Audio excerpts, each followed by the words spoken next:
cảm thấy thật vui và nhiều hạnh phúc đồng hành với quý vị đến với kênh Bậu Kể Chuyện Ma hôm nay.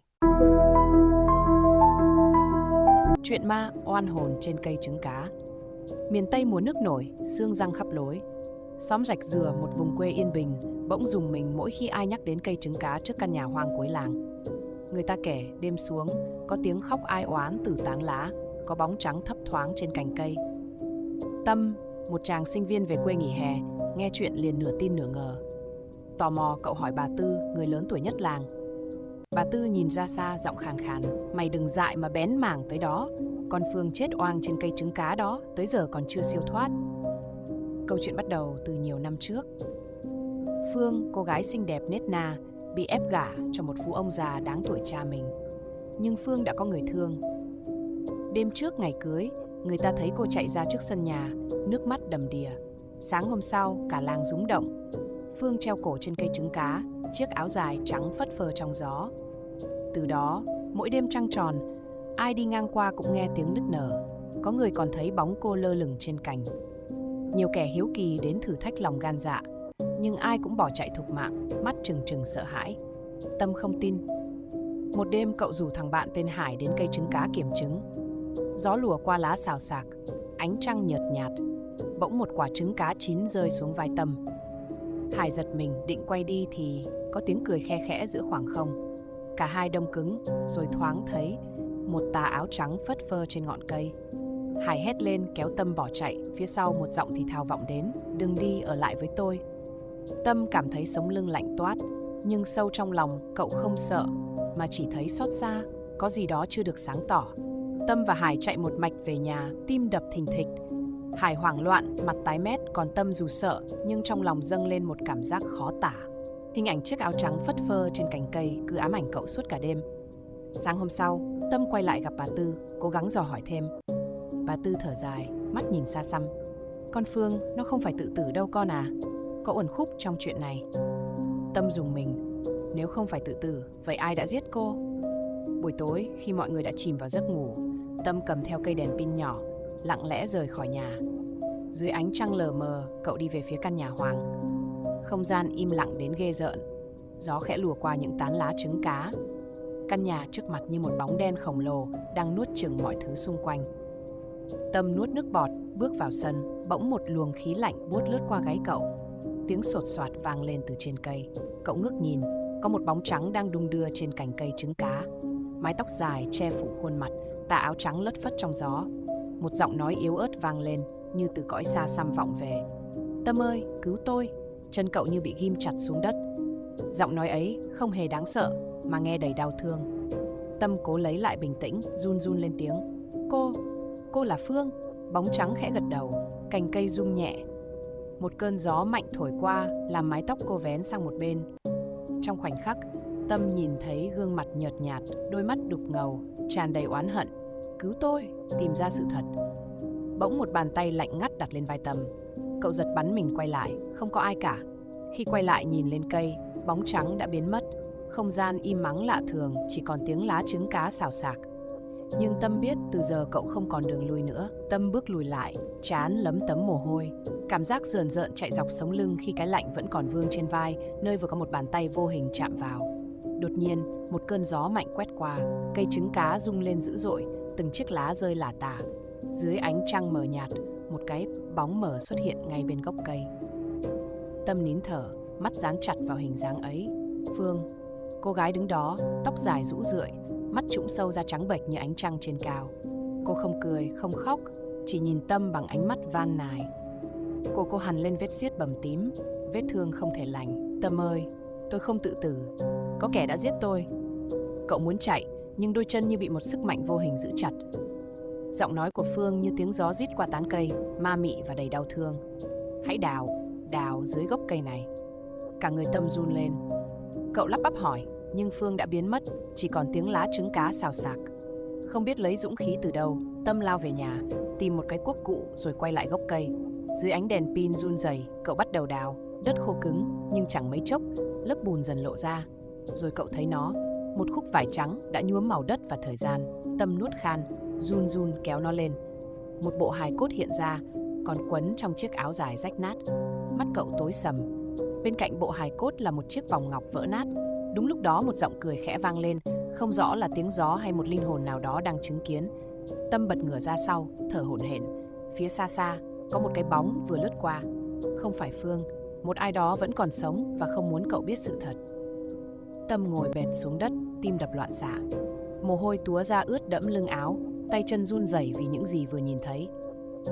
Bộ hài cốt dưới gốc cây trứng cá, chiếc áo dài rách nát, vòng ngọc vỡ.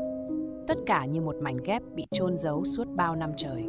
Bỗng, một tiếng động vang lên sau lưng, lá cây xào xạc, gió không thổi nhưng cành cây lại lay động. Một cơn ớn lạnh chạy dọc sống lưng Tâm. Cậu quay phát lại, ánh đèn pin quét qua màn đêm, không có ai. Nhưng cảm giác bị theo dõi ngày càng rõ ràng hơn. Một cặp mắt vô hình đang dõi theo từng cử động của cậu.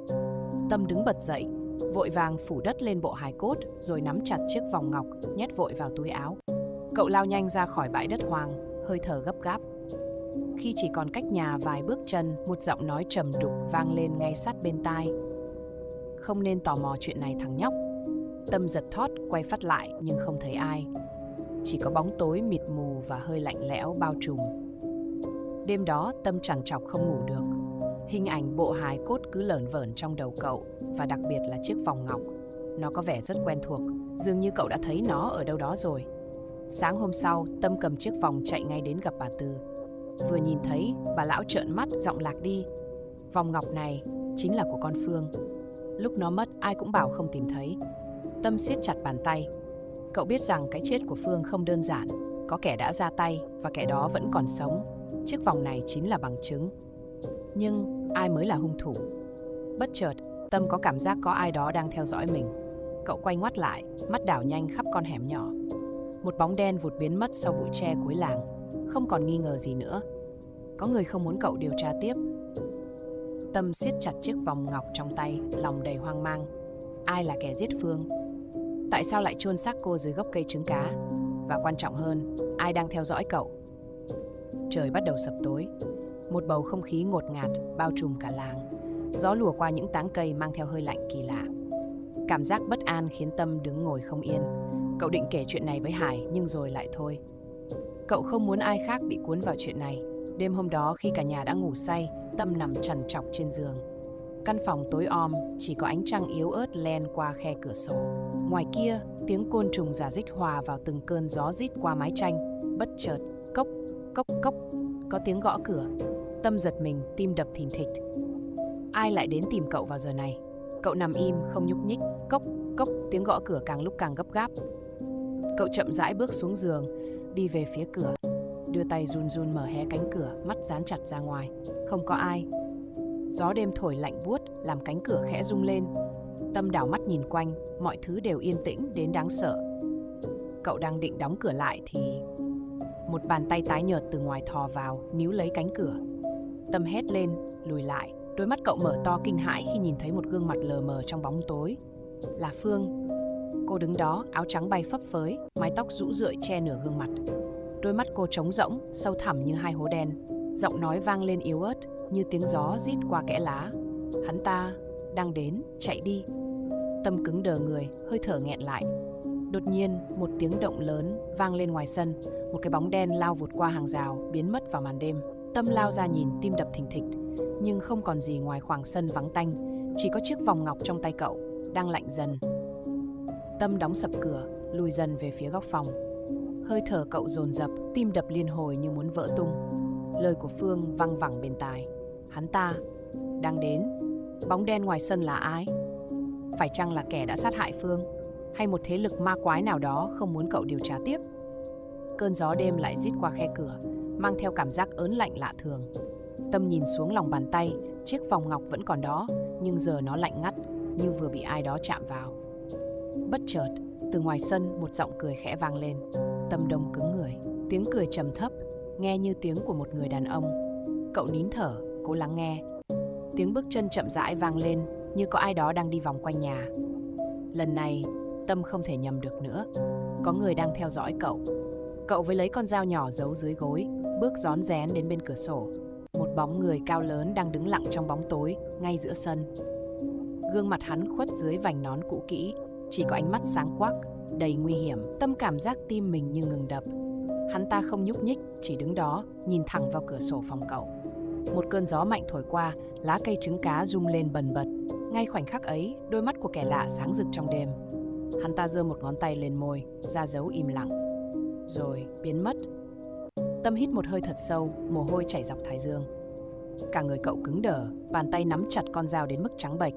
Rõ ràng hắn biết cậu đang điều tra, và nếu cậu còn tiếp tục, có lẽ chính cậu sẽ trở thành nạn nhân tiếp theo. Tâm gần như thức trắng cả đêm. Mỗi khi nhắm mắt, hình ảnh gương mặt lạnh lùng của kẻ lạ ngoài sân lại hiện ra trong đầu. Ánh mắt sáng rực trong đêm đó không phải của người bình thường. Sáng hôm sau, khi trời vừa hừng sáng, Tâm vội vàng chạy đến tìm bà Tư. Cậu cần biết rõ hơn về cái chết của Phương. Nhưng khi vừa đến nơi, một cảnh tượng kinh hoàng đập vào mắt cậu. Cửa nhà bà Tư mở toang. Đồ đạc trong nhà bị xáo trộn như vừa có ai lục tung. Tâm bước vào, tim đập thình thịch. Một mùi tanh nồng sộc lên. Trên vách gỗ có một dòng chữ đỏ chói được viết nguệch ngoạc bằng thứ gì đó sệt đặc. Đừng xen vào chuyện này, nếu không... Tâm rùng mình. Là máu. Bà Tư đâu? Bà có bị làm sao không?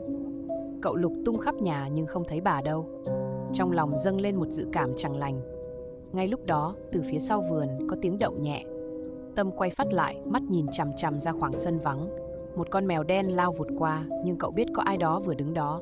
Không thể chần chừ nữa. Tâm chạy thẳng ra đầu làng, định báo với trưởng thôn. Nhưng khi vừa rẽ qua một khúc cua, cậu bỗng khựng lại. Một mảnh giấy nhỏ bị ghim chặt vào cây trứng cá bằng một con dao gỉ sét. Dòng chữ trên giấy khiến toàn thân Tâm lạnh toát. Mày đã nhìn thấy quá nhiều rồi. Tim cậu đập loạn xạ. Ai đó đang theo dõi từng hành động của cậu, biết rõ cậu sẽ đến đây. Làn gió thoảng qua mang theo mùi tanh nồng của máu. Ở phía xa, sau bụi cây rậm rạp, một bóng người thấp thoáng rồi biến mất.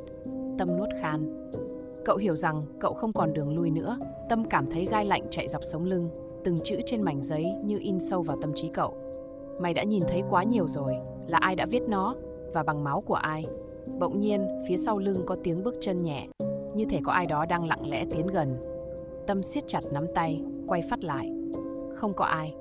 Chỉ có cơn gió thổi qua làm cành cây trứng cá rung lên khe khẽ. Nhưng cảm giác bị theo dõi vẫn không biến mất. Cậu lùi lại vài bước, tim đập thình thịch. Cậu phải rời khỏi đây ngay. Nhưng vừa quay người, một giọng nói yếu ớt vang lên sau lưng. Tâm, cứu tôi. Tâm sững người. Là giọng của Phương. Nhưng cô đã chết. Hơi thở cậu nghẹn lại, toàn thân cứng đờ. Không dám quay đầu nhìn, nhưng tiếng gọi cứ vang vọng bên tai. Tâm, đừng để hắn thoát. Gió bỗng mạnh lên, cây trứng cá rung bần bật. Một nhánh cây khô rơi xuống ngay trước chân Tâm. Và trên nhánh cây có một dấu vết kỳ lạ. Một dấu tay bám chặt lấy vỏ cây. Nhưng không phải dấu tay người sống. Tâm nhặt nhánh cây lên. Vừa chạm vào, hình ảnh chợt ùa về trong tâm trí cậu. Một đêm mưa lớn, Phương bị ai đó kéo lê dưới gốc cây. Cô vùng vẫy, móng tay bấu chặt vào thân cây. Máu nhỏ xuống đất. Một bóng người đứng đó nở một nụ cười lạnh lùng. Tâm giật mình ném nhánh cây đi, thở dốc. Hình ảnh quá rõ ràng, như thể cậu vừa chứng kiến tất cả. Một cơn gió lạnh buốt lướt qua. Giọng nói của Phương thì thầm lần nữa, gần đến mức như ngay sát tai. Hắn đang ở rất gần. Tâm rùng mình, quay phát lại. Đôi mắt sáng quắc của kẻ lạ mặt đang nhìn cậu chằm chằm từ sau bụi cây. Tâm lùi lại, tim đập thình thịch. Đôi mắt sáng quắc kia vẫn dán chặt vào cậu từ sau bụi cây. Hắn không nhúc nhích, chỉ đứng đó lặng lẽ như một cái bóng.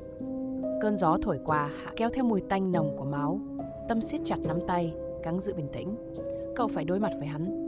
Nếu bỏ chạy, có thể cậu sẽ chẳng bao giờ biết được sự thật về cái chết của Phương. Hít một hơi sâu, Tâm tiến về phía bụi cây. Nhưng khi cậu vừa bước đến, kẻ đó đột ngột di chuyển. Không phải chạy, mà là lướt đi một cách kỳ lạ, như không phải con người. Chớp mắt, hắn đã đứng ngay dưới gốc cây trứng cá. Tâm rợn người. Dưới ánh sáng lờ mờ, cậu thấy rõ hơn. Hắn mặc một bộ quần áo rách nát, nhưng gương mặt bị che kín bởi một chiếc mặt nạ trắng toát, vô hồn. Đôi mắt ẩn sau lớp mặt nạ vẫn dán chặt vào cậu, không chớp. Bất giác, Tâm lùi lại một bước. Cảm giác như nếu cậu tiến thêm, có thể sẽ không bao giờ quay về được nữa.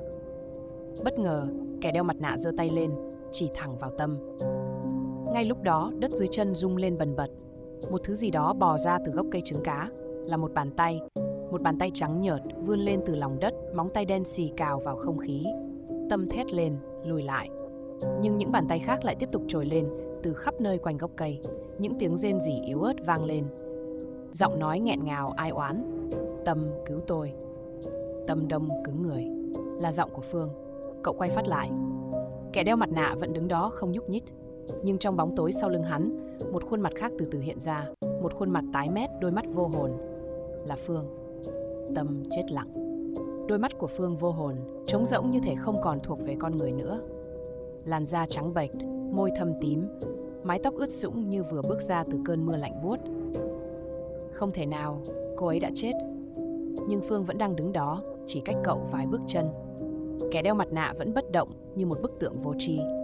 Nhưng ngay lúc Tâm định cất tiếng gọi, đôi mắt dưới lớp mặt nạ chợt sáng rực lên đầy tà khí. Một luồng hơi lạnh buốt phả ra từ phía hắn. Những bàn tay ma quái dưới đất bắt đầu bò dần về phía Tâm, kéo theo những vệt bùn đen nhấp nháp. Tâm rùng mình, bước lùi lại, nhưng một bàn tay bất ngờ vươn lên tóm chặt lấy mắt cá chân cậu. Cơn lạnh chạy dọc sống lưng. Cậu cúi xuống, định giật chân ra, nhưng gương mặt Phương đã ở ngay sát bên cậu từ lúc nào. Tâm giật nảy người, lùi lại theo phản xạ. Nhưng những bàn tay dưới đất siết chặt hơn, kéo cậu xuống. Giọng Phương vang lên, yếu ớt nhưng day dứt. Tâm, tớ không muốn chết. Một dòng nước đen chảy ra từ khóe mắt Phương, từng giọt rơi xuống đất tạo thành vệt loang lổ.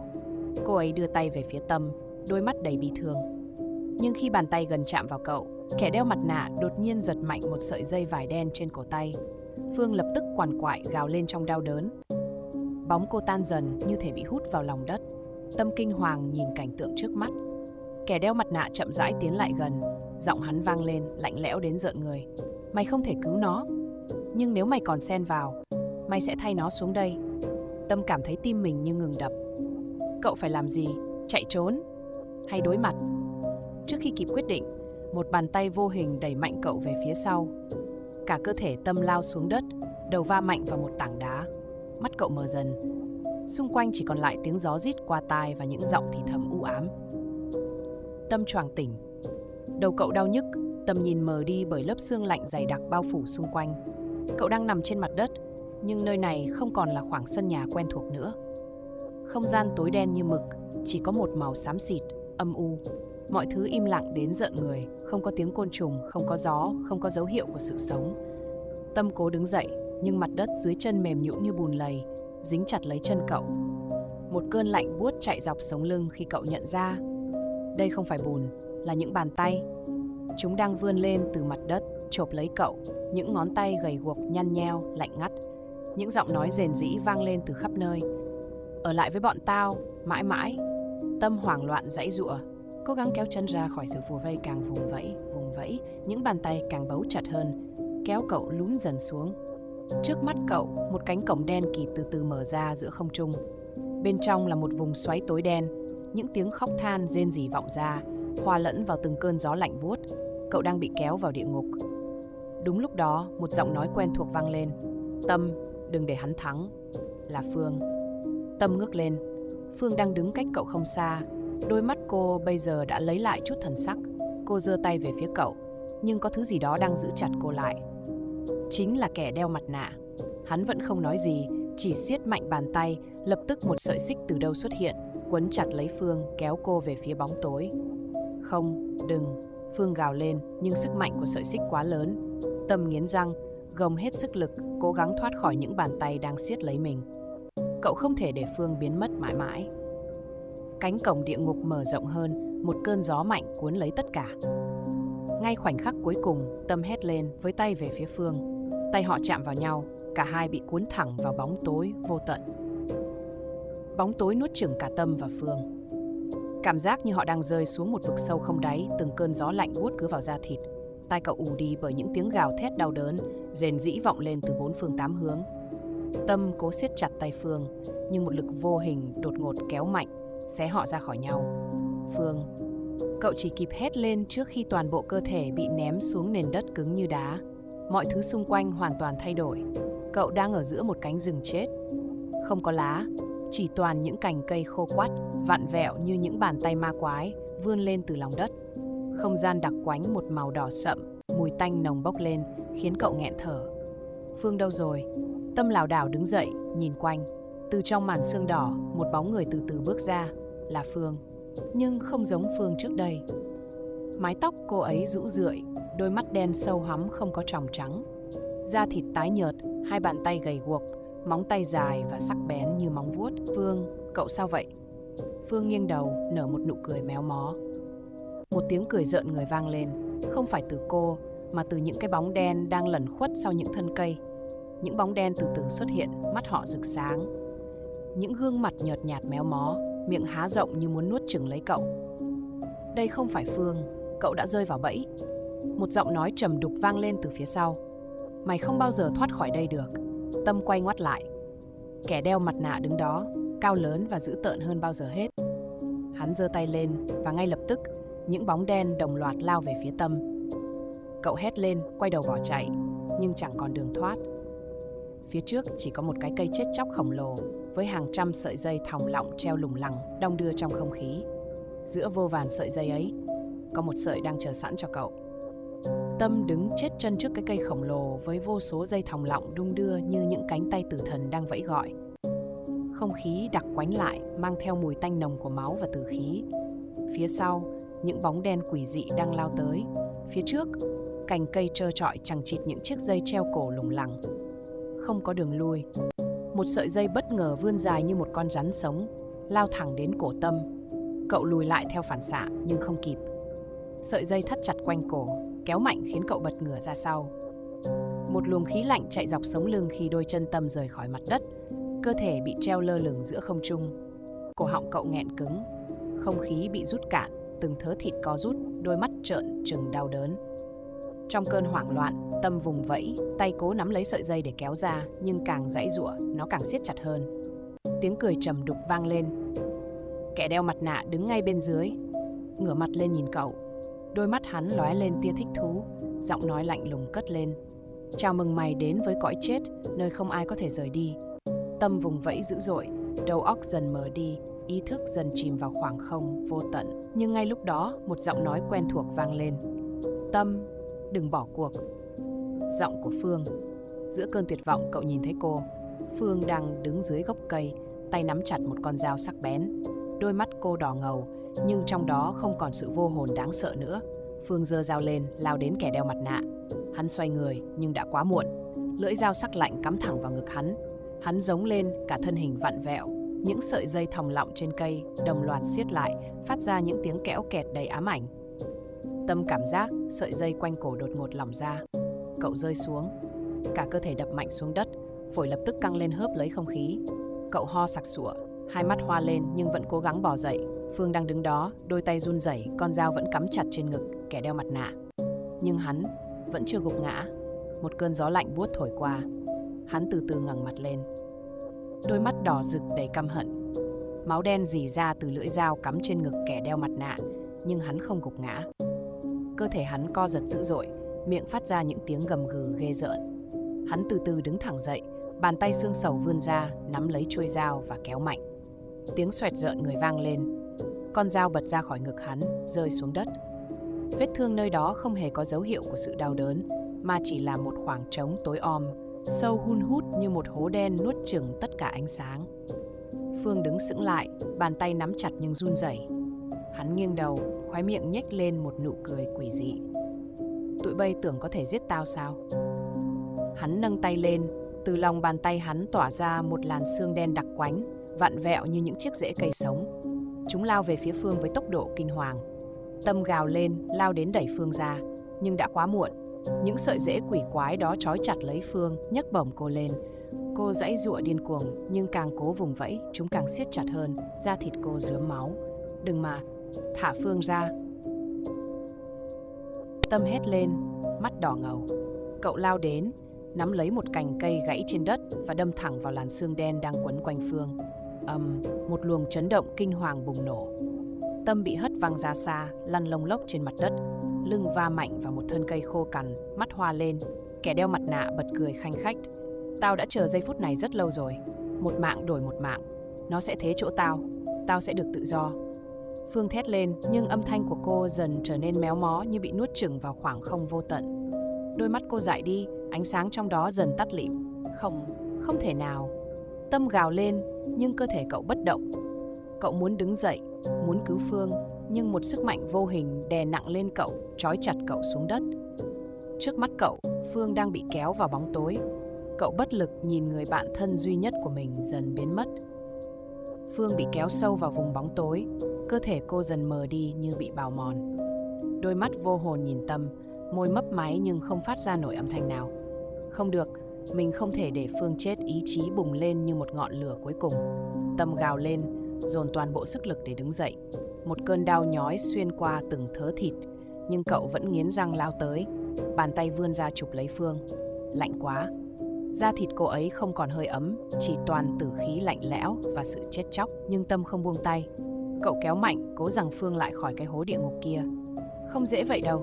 Giọng kẻ đeo mặt nạ trầm đục u tối. Hắn nâng tay lên, một cơn gió lạnh cắt ngang, đánh bật Tâm ra xa. Nhưng ngay khi Tâm tưởng mình đã thất bại, một điều kỳ lạ xảy ra. Phương hét lên. Những sợi rễ quỷ dữ trói chặt cô đột nhiên co giật, như bị thiêu đốt bởi một thứ gì đó vô hình. Cơ thể cô phát sáng, đôi mắt bừng lên ánh sáng đỏ rực. Không. Kẻ đeo mặt nạ lùi lại, vẻ mặt hắn lần đầu tiên lộ ra sự sợ hãi. Phương không còn giãy giụa. Cô từ từ quay đầu, nhìn hắn chằm chằm. Một luồng khí đen bốc lên từ cơ thể cô, nhưng nó không còn mang dáng vẻ của bóng tối tà ác nữa, mà là một thứ gì đó mạnh mẽ hơn, như một linh hồn thức tỉnh. Mày tưởng có thể dùng tao để thế chỗ sao? Giọng cô vang lên, nhưng không còn là giọng nói bình thường. Nó hòa quyện giữa cõi âm và dương, như có hàng trăm linh hồn gào thét bên trong. Bàn tay cô giơ lên, chĩa thẳng về phía kẻ đeo mặt nạ. Bóng tối quanh hắn vặn vẹo, như thể có một lực vô hình đang xé toạc nó ra từng mảnh. Hắn rú lên đau đớn, cơ thể bắt đầu tan rã. Không thể nào, không thể nào, hắn vùng vẫy, nhưng lần này không còn thứ gì cứu hắn nữa. Phương bóp chặt bàn tay lại, một tiếng ầm vang lên, cả vùng đất rung chuyển, bóng đen bị xé nát, kẻ đeo mặt nạ gào lên trong cơn đau tột cùng trước khi tan thành tro bụi. Tất cả lại chìm vào im lặng. Phương lảo đảo, đôi mắt trở lại bình thường, nhưng có điều gì đó không ổn. Tâm chạy đến đỡ cô, nhưng ngay khi chạm vào, cậu giật mình. Đôi mắt Phương không còn là ánh nhìn của cô ấy nữa. Tâm lùi lại, tim đập thình thịch. Đôi mắt của Phương không còn là đôi mắt quen thuộc nữa. Nó sâu thẳm, lạnh lẽo, như một vực thẳm vô tận không đáy. Một nụ cười nhếch lên nơi khóe môi cô, nhưng nó không hề mang dáng vẻ của con người. Phương, mày ổn chứ? Cậu run rẩy hỏi. Phương nghiêng đầu, đôi mắt không chớp. Giọng cô cất lên, nhưng không còn là giọng nói mà Tâm từng biết. Phương không còn ở đây nữa. Lồng ngực Tâm thắt lại. Một cơn lạnh chạy dọc sống lưng. Tao đã cứu mày mà. Cậu lẩm bẩm, siết chặt nắm tay. Phương, hay thứ gì đang kiểm soát cô, chậm rãi bước về phía cậu. Từng bước chân nặng nề, nhưng vô cùng vững chãi, như thể đất trời đang rung chuyển theo từng bước đi ấy. Tao không muốn thế này, nhưng cơ thể này giờ là của tao. Bóng tối từ cơ thể cô tràn ra, lan khắp mặt đất như một cơn sóng quỷ dữ. Tâm lùi lại, nhưng chân cậu dẫm phải thứ gì đó. Cậu cúi xuống nhìn, chiếc mặt nạ, nó vẫn còn đó, nhưng giờ chỉ còn lại một lớp tro đen bám trên bề mặt. Không có ai bên trong. Kẻ đeo mặt nạ đã không biến mất, hắn chỉ thay đổi ký chủ. Tâm dùng mình nhận ra sự thật. Không, tao sẽ không để chuyện này xảy ra. Tao sẽ cứu mày Phương. Cậu lao tới, nhưng một bàn tay lạnh buốt siết chặt cổ cậu, nhấc bổng lên. Tại sao con người lúc nào cũng ngu muội như vậy? Giọng nói vang lên, không còn chút cảm xúc nào, giãy giụa, mắt trợn lên khi hơi thở bị siết chặt. Bỗng nhiên cơ thể Phương run lên. Một tia sáng yếu ớt lóe lên trong đôi mắt vô hồn ấy. Bàn tay siết của Tâm thoáng chững lại. Tâm, cứu tao. Một giọng nói rất nhỏ vang lên trong tâm trí cậu. Là Phương. Cô vẫn còn ở đó. Tâm không bỏ lỡ cơ hội. Cậu đưa tay lên, đặt ngay giữa ngực cô. Một luồng sáng bùng lên, cơn ác mộng bắt đầu vặn vẹo. Bàn tay Tâm áp lên ngực Phương, ánh sáng bừng lên, xua tan đi bóng tối vây quanh cô. Một tiếng gào thét vang vọng trong không trung, đầy phẫn nộ và đau đớn. Cơ thể Phương co giật dữ dội, hai tay cô bấu chặt lấy Tâm, móng tay cắm sâu vào da thịt cậu, nhưng cậu không buông. Mày nghĩ có thể cướp cô ta khỏi tao sao? Giọng nói của kẻ đeo mặt nạ hòa lẫn trong tiếng rít chói tai. Đôi mắt Phương thay đổi liên tục, lúc thì đen kịt như vực sâu, lúc lại lóe lên chút ánh sáng yếu ớt của linh hồn cô. Tâm nghiến răng, dồn toàn bộ sức lực còn lại, cố kéo Phương trở về. Cậu có thể cảm nhận được linh hồn của cô đang bị mắc kẹt giữa hai thế lực, như một sợi dây đang bị kéo căng ra bởi hai đầu đối nghịch. Không Phương, Tao biết mày còn đó. Đừng để hắn chiếm lấy mày. Ánh sáng trên tay Tâm bùng lên mạnh mẽ hơn, xuyên qua từng lớp bóng tối đang bao phủ cơ thể Phương. Kẻ đeo mặt nạ rú lên, giãy giụa như một con thú bị dồn vào đường cùng. Không thể nào, không thể nào, con người thấp hèn như mày không thể thắng được tao. Nhưng ngay lúc đó, Phương đột ngột mở to mắt. Một giọt nước mắt lăn dài trên má cô. Tâm, cứu tao. Giọng nói ấy, tuy yếu ớt, nhưng đủ để cậu biết cô vẫn còn tồn tại. Không bỏ lỡ cơ hội, Tâm hét lên, dồn hết sức đẩy luồng sáng vào Phương. Một tiếng nổ chát chúa vang lên. Toàn bộ bóng tối vỡ tung, xoáy thành một cơn lốc khổng lồ. Một bóng đen bị hút ra từ cơ thể Phương, vặn vẹo dữ dội trong không trung. Không, tao không thể biến mất, tao không thể. Giọng kẻ đeo mặt nạ dần yếu đi, rồi tan biến vào hư vô. Phương đổ gục vào lòng Tâm, hơi thở yếu ớt. Nhưng khi Tâm tưởng mọi chuyện đã kết thúc, một bàn tay đột ngột siết lấy cổ cậu. Một giọng nói trầm đục vang lên ngay sau lưng. Mày nghĩ tao sẽ dễ dàng biến mất như vậy sao? Làn hơi lạnh buốt phả vào gáy Tâm, bóng tối lại một lần nữa trỗi dậy. Làn hơi lạnh phả vào gáy, sống lưng Tâm lạnh toát. Một bàn tay vô hình siết chặt cổ cậu, nhấc bổng lên khỏi mặt đất. Cảm giác như một con rắn vô hình đang quấn lấy, bóp nghẹt dần từng hơi thở. Mày nghĩ có thể loại bỏ tao dễ dàng như vậy sao? Giọng nói trầm đục vang vọng giữa không gian tối tăm, đầy giận dữ và khinh miệt. Tâm vùng vẫy, chân đạp loạn xạ trong không khí nhưng vô ích. Một cơn gió lạnh buốt lùa qua, kéo theo những tiếng rít ghê rợn. Dưới chân cậu, Phương vẫn nằm bất động, gương mặt tái nhợt không còn chút sức sống. Không thể. Tâm cố gắng gào lên, nhưng cổ họng bị siết chặt khiến chỉ phát ra những âm thanh đứt quãng. Cảm giác nghẹt thở ngày càng rõ rệt, bóng tối dần xâm chiếm tầm nhìn. Đúng lúc ấy, từ cơ thể Phương, một luồng sáng yếu ớt lói lên. Cô khẽ cựa quậy, đôi mắt dần mở ra, hướng về phía Tâm. Không, tao sẽ không để mày làm hại cậu ấy. Một tiếng hét vang lên. Từ cơ thể Phương, một luồng sáng mạnh mẽ bùng nổ, quét ngang không gian như một cơn bão. Bóng tối rú lên đau đớn, bàn tay siết cổ Tâm đột ngột buông lỏng. Cậu rơi xuống đất, ho sặc sụa, mắt hoa lên vì thiếu oxy. Giữa những đốm sáng mờ ảo, cậu thấy Phương đang đứng dậy, nhưng có gì đó khác lạ. Cô không còn yếu ớt như trước. Cơ thể cô phát sáng rực rỡ, mái tóc bay phấp phới trong làn gió u ám. Một đôi mắt phát ra ánh sáng xanh lục, đầy quyền năng và kiên định. Tao không còn là Phương yếu đuối nữa. Mày đã cướp đi của tao quá nhiều. Bây giờ tao sẽ đòi lại tất cả. Giọng cô vang lên, hòa lẫn trong những luồng sáng đang bùng lên dữ dội. Kẻ đeo mặt nạ gào thét, cơ thể hắn dần bị kéo vào một vòng xoáy ánh sáng. Hắn vùng vẫy điên cuồng, nhưng càng giãy giụa, hắn càng bị hút sâu hơn vào vùng sáng chói lòa. Không, tao chưa thua. Tao sẽ quay lại. Tiếng thét của hắn loang dần vào không trung. Một tiếng nổ vang trời, bóng tối vỡ vụn. Phương đứng giữa ánh sáng mờ ảo, nhìn Tâm bằng ánh mắt dịu dàng. Tao làm được rồi, đúng không? Rồi cô khuỵu xuống. Tâm hoảng hốt lao đến đỡ cô, nhưng ngay lúc đó, cơ thể Phương dần tan thành những đốm sáng li ti. Không thể nào. Tâm hét lên, nhưng tất cả đã quá muộn. Tâm quỳ sụp xuống, đôi tay run rẩy cố gắng vớt lấy những đốm sáng đang tan biến dần của Phương. Không, mày đã hứa sẽ ở lại, mày không được biến mất. Nhưng cơ thể Phương chỉ còn lại những mảnh sáng nhỏ lơ lửng trong không trung, xoáy tròn rồi dần phai nhạt. Đúng lúc đó, một luồng khí lạnh ập đến. Không ai có thể thoát khỏi lời nguyền này đâu. Tâm giật bắn người, toàn thân đông cứng. Giọng nói ấy, không thể nào. Bóng tối chưa biến mất, nó chỉ đang chờ đợi. Từ trên cao, một đôi mắt đỏ ngầu lóe lên. Giữa những tàn dư của vòng xoáy ánh sáng, kẻ đeo mặt nạ vẫn ở đó. Nhưng không còn là một bóng ma mờ nhạt như trước. Lần này, hắn đã có hình dạng rõ ràng hơn, gần như một thực thể sống. Mày nghĩ có thể diệt được tao sao? Không ai có thể thoát khỏi sự nguyền rủa của nơi này. Tao đã tồn tại hàng trăm năm và sẽ tiếp tục như vậy. Hắn giơ tay lên, lòng bàn tay rạn nứt, chảy ra những tia máu đen quánh. Máu tế đã đủ, linh hồn đã cúng dường. Giờ thì không gian rung chuyển. Dưới chân Tâm, mặt đất nứt ra, những bàn tay trắng bệch từ lòng đất trồi lên, quờ quạng như muốn kéo cậu xuống địa ngục. Tiếng khóc than vọng về từ tứ phía. Những linh hồn oán hận bị giam cầm bao lâu nay đang dần trỗi dậy. Cậu nhìn quanh, cố tìm một lối thoát, nhưng vô vọng. Linh hồn Phương đã tan biến. Ánh sáng duy nhất có thể chống lại lời nguyền cũng đã mất. Một bàn tay lạnh ngắt chộp lấy cổ chân cậu, kéo mạnh xuống. Tâm hét lên, giãy giụa. Không, tao không thể chết ở đây. Nhưng càng chống cự, những bàn tay càng nhiều hơn, càng siết chặt hơn. Giữa sự tuyệt vọng, cậu nghe thấy một giọng nói quen thuộc văng vẳng trong đầu. Tâm, đừng sợ, tao vẫn ở đây. Cậu giật mình, là Phương sao? Giữa bóng tối dày đặc, một ánh sáng nhỏ lóe lên. Tâm cảm nhận rõ ràng những bàn tay lạnh buốt đang kéo cậu xuống. Lồng ngực thắt chặt, không khí như bị hút cạn. Bóng tối dày đặc vây lấy, cơ thể dần mất đi cảm giác. Giữa cơn tuyệt vọng, ánh sáng yếu ớt kia dần lớn lên, tỏa ra hơi ấm quen thuộc. Tâm, đừng bỏ cuộc. Tao vẫn ở đây. Giọng nói của Phương vang lên, không còn yếu ớt như trước mà tràn đầy sự kiên định. Ngay lập tức, những bàn tay ma quái run lên chậm lại. Một số linh hồn rít lên đau đớn rồi tan biến.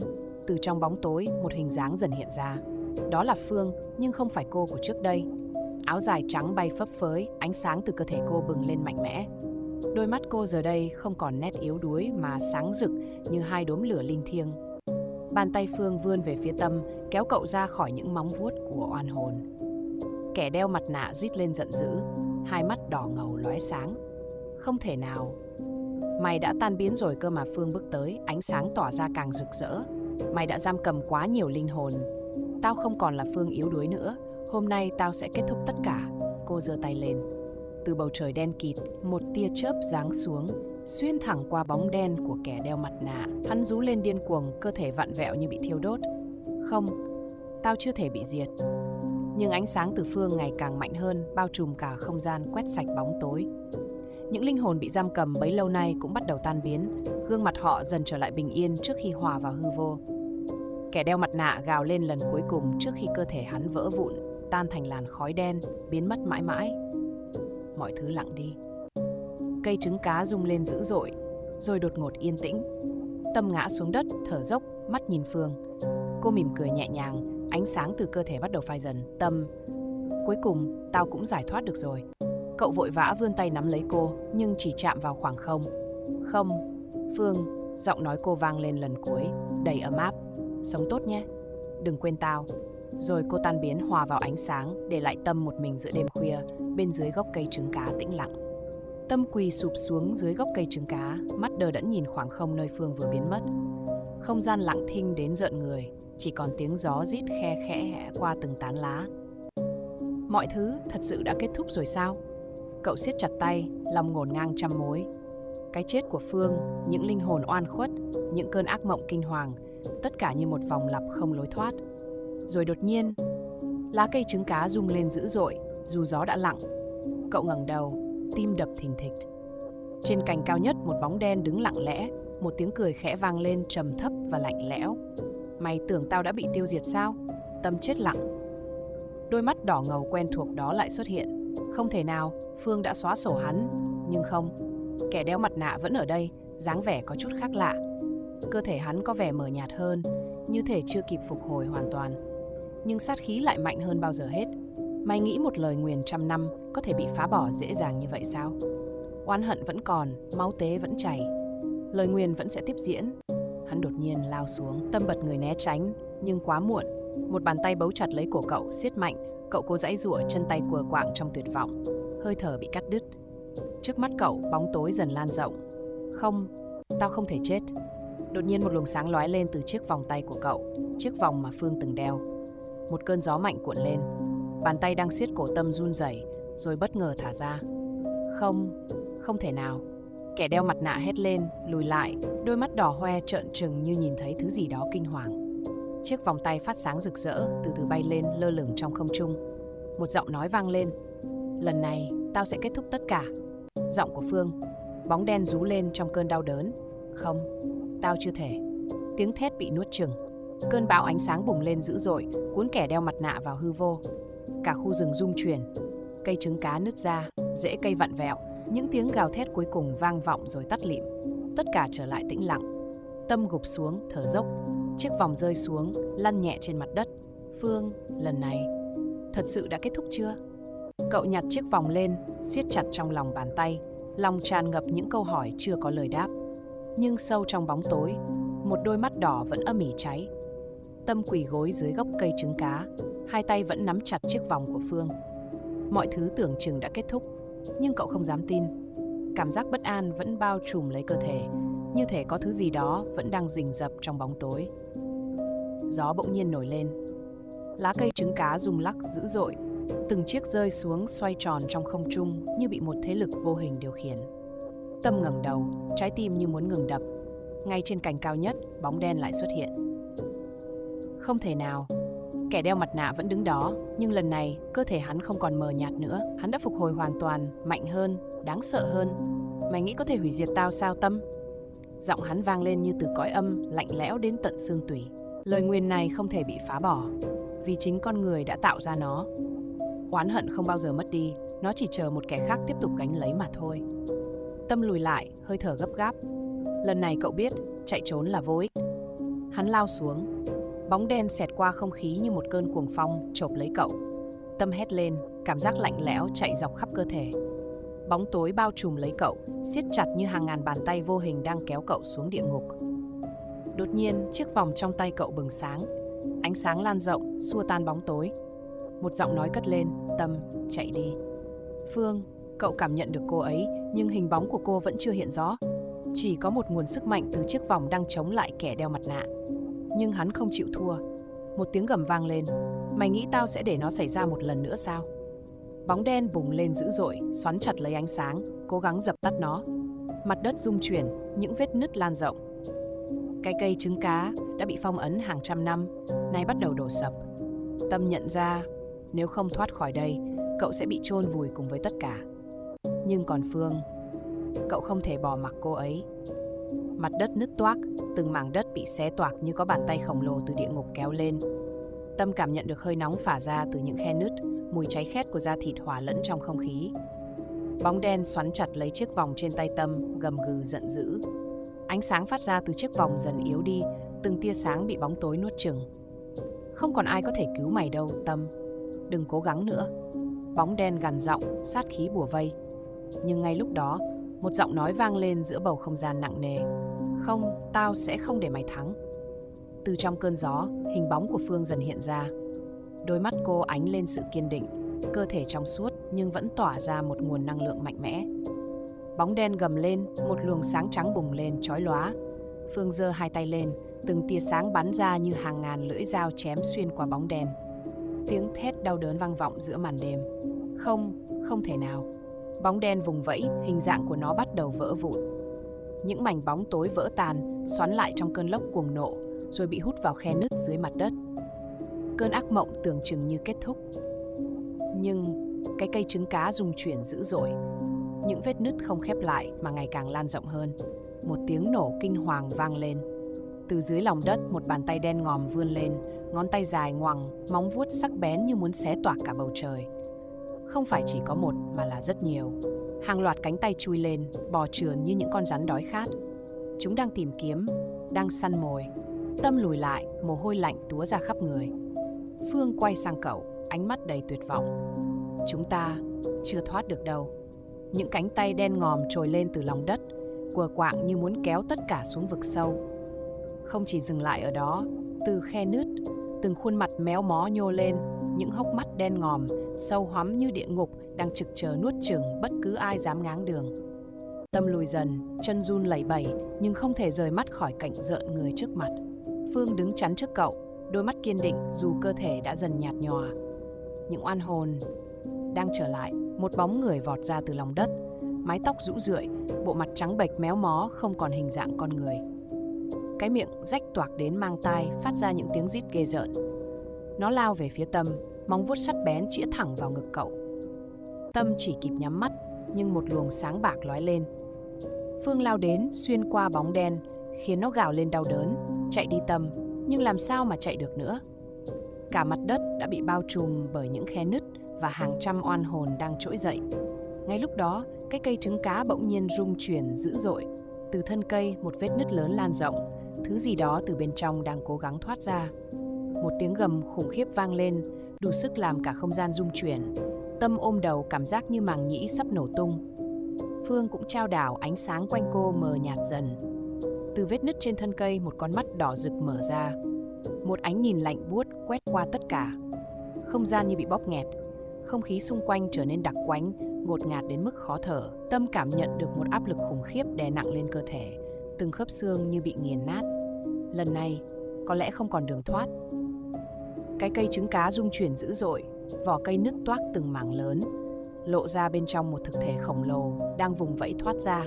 Con mắt đỏ rực trên thân cây quét qua tất cả, khiến những oan hồn xung quanh rú lên sợ hãi, nhanh chóng lùi lại. Chúng không còn là kẻ săn mồi nữa, mà chính là con mồi. Tâm cảm nhận được một luồng sát khí lạnh lẽo tỏa ra, mạnh đến mức khiến cậu gần như ngạt thở. Móng tay cậu bấu chặt xuống đất, mồ hôi lạnh túa ra như tắm. Phương cũng đứng bất động, ánh sáng quanh cô dần yếu đi trước sự xuất hiện của thứ kia. Từ trong thân cây, một bàn tay khổng lồ thò ra, đen sẫm, nhầy nhụa và quấn đầy những sợi xích rỉ sét. Mỗi khi nó cử động, tiếng kim loại ma sát vào nhau vang lên ken két, ghê rợn đến rợn người.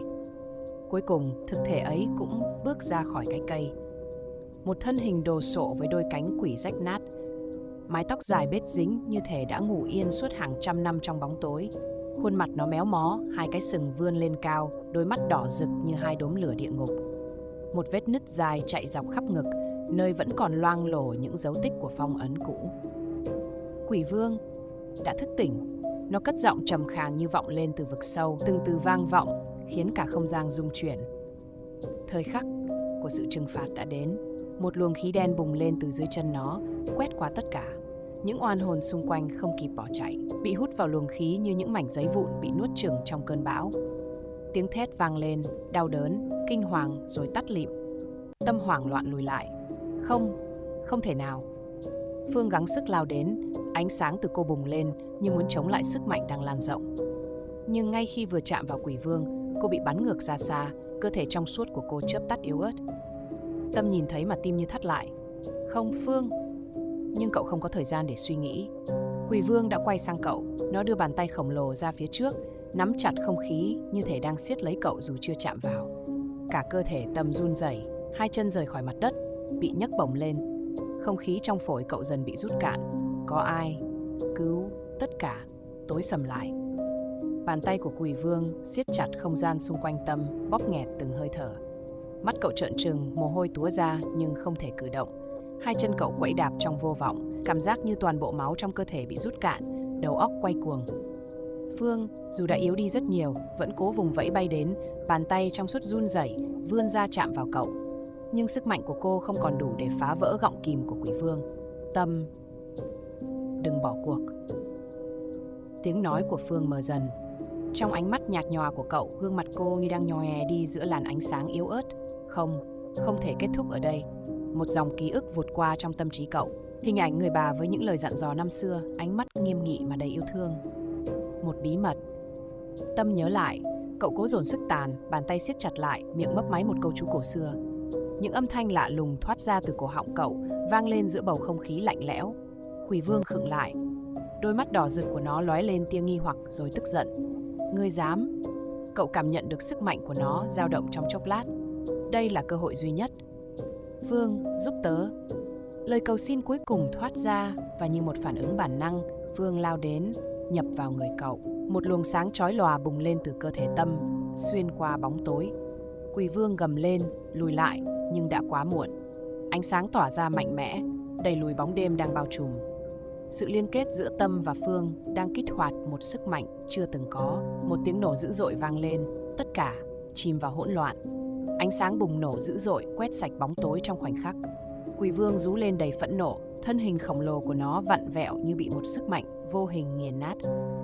Nhưng chỉ một giây sau, những bóng đen quấn quanh nó lại hợp nhất, tạo thành một lớp giáp ma quái, ngăn chặn ánh sáng của Tâm và Phương. Tâm cảm thấy sức mạnh trong cơ thể mình đang bị hút cạn, từng dây thần kinh như bị thiêu cháy. Cậu lảo đảo, đôi mắt hoa lên nhưng vẫn cắn chặt răng chống cự. Phương ở bên trong cậu cũng cảm nhận được sự đau đớn tột cùng. Quỷ vương đột ngột lao đến, tốc độ nhanh hơn gấp bội. Một bàn tay đen kịt vươn ra xuyên thẳng vào lồng ngực Tâm. Cơn đau như hàng vạn mũi dao đâm xuyên qua người cậu. Tâm hét lên, nhưng âm thanh của cậu bị nuốt chửng trong khoảng không. Linh hồn của mày thuộc về ta. Một giọng nói trầm thấp, lạnh buốt vang vọng trong đầu. Nhưng đúng lúc đó, một luồng sáng khác đột ngột bừng lên từ ngực Tâm. Không phải ánh sáng của cậu, cũng không phải của Phương. Là một linh hồn khác.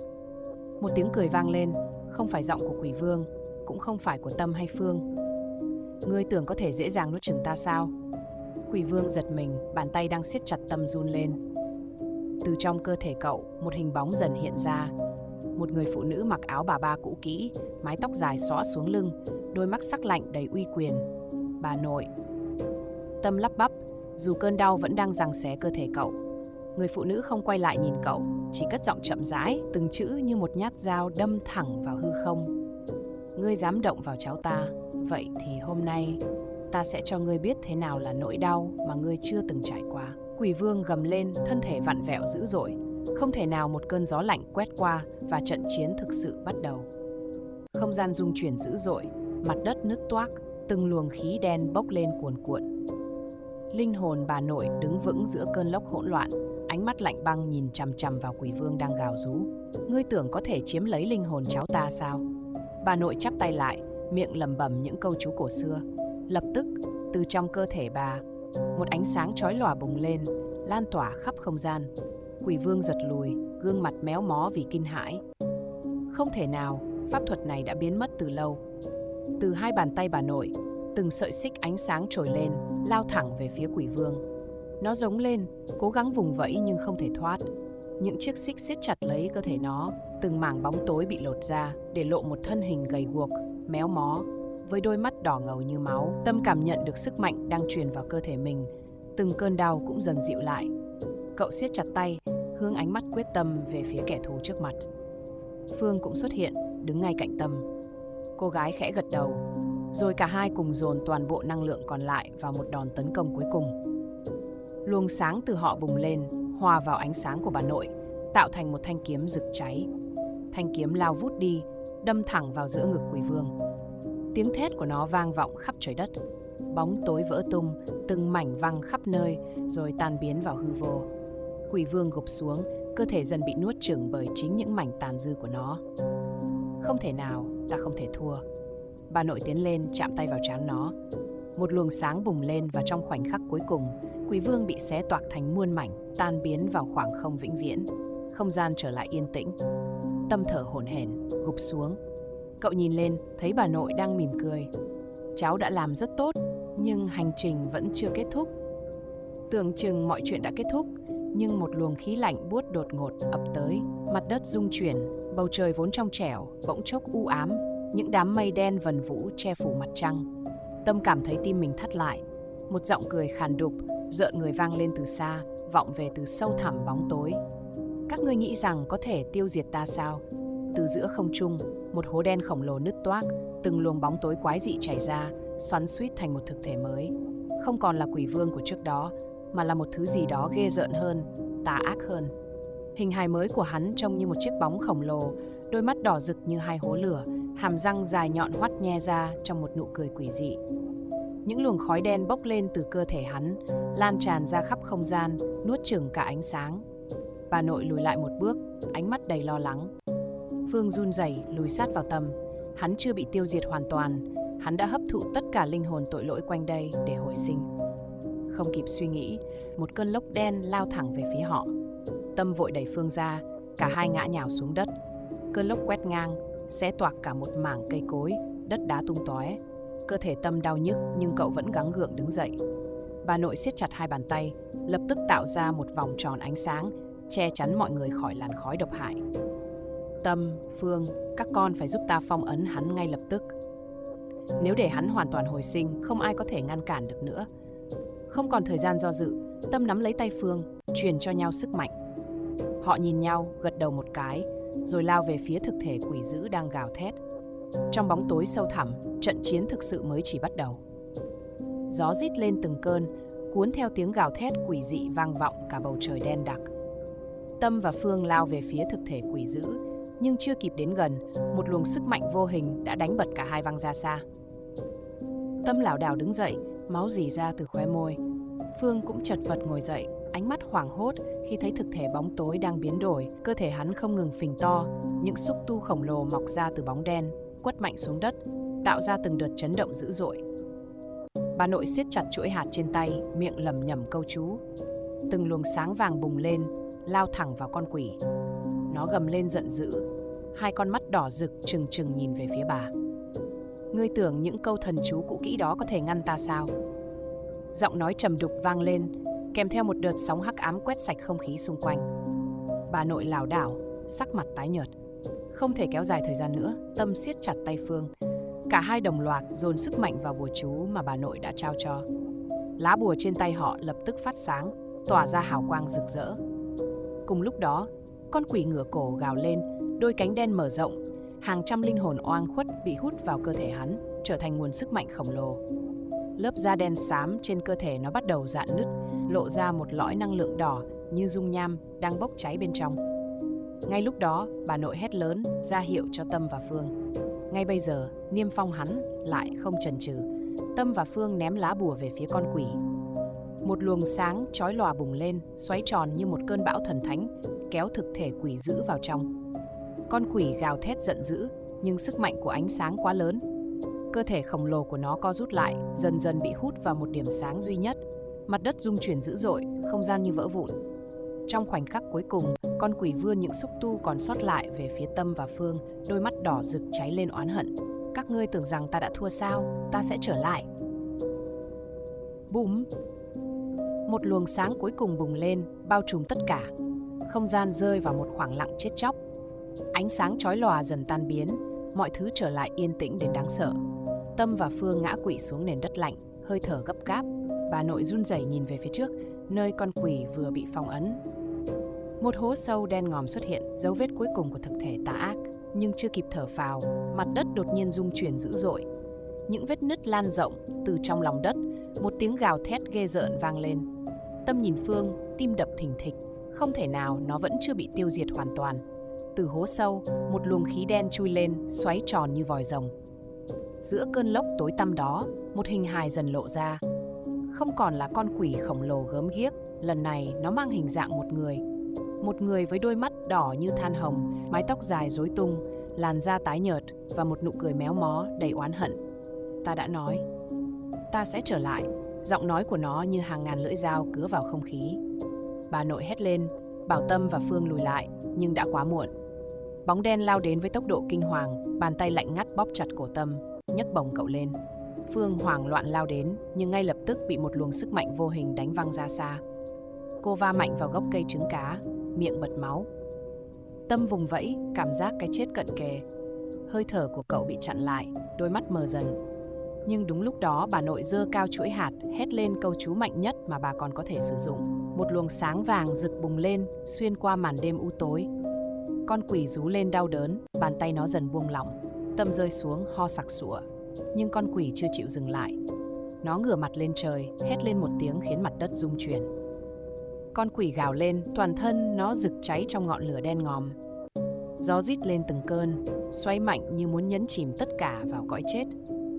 Bà nội quỵ xuống, khuôn mặt tái nhợt, đôi mắt đầy vẻ tuyệt vọng. Phương cố lết đến chỗ Tâm, nhưng cơn đau từ cú va đập khiến cô không thể đứng dậy.